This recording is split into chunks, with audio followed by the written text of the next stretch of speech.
এবার ৬০০ কোটির লগ্নি লাক্সকোজির। ডানকুনিতে লাক্সকোজি কারখানার দ্বিতীয় ইউনিটের শিলান্যাস করেছেন মুখ্যমন্ত্রী শুভেন্দু অধিকারী। সঙ্গে ছিলেন শিল্পমন্ত্রী তাপস রায়, স্বাস্থ্যমন্ত্রী শারদাত মুখোপাধ্যায়রা। ওই অনুষ্ঠান মঞ্চ থেকে মুখ্যমন্ত্রী জানিয়েছেন, রাজ্যে শিল্পপতিদের জন্য জমির কোনো সমস্যা হবে না। কোনো জায়গায় ১০০ কোটি টাকার বেশি বিনিয়োগ হলে গ্রাম পঞ্চায়েত, পঞ্চায়েত সমিতি, জেলা পরিষদ স্তরে কোনো অনুমতি নেওয়ার প্রয়োজন পড়বে না সেই শিল্প গোষ্ঠীকে। মুখ্যমন্ত্রী দাবি করেছেন, বাংলা আবার বিনিয়োগে ভারত সেরা হবে। শিল্পের খরা কাটিয়ে শ্যামাপ্রসাদ মুখোপাধ্যায়ের স্বপ্ন পূরণে নতুন জোয়ার আসবে রাজ্যে।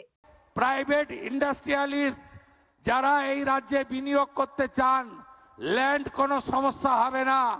আমরা ডাইরেক্ট ল্যান্ড পারচেজ স্কিমে আমরা আপনাদের ল্যান্ড পারচেজ করে হ্যান্ডওভার করব। ল্যান্ড সিলিং পলিসি একদম চেঞ্জ করে দেব। আর শুনে রাখুন, আপনারা ১০০ কোটি টাকার বেশি যারা ইনভেস্ট করবেন, কোন পঞ্চায়েত, পুরসভা, কর্পোরেশন, জেলা পরিষদ, পঞ্চায়েত সমিতি থেকে পারমিশন নিতে হবে না।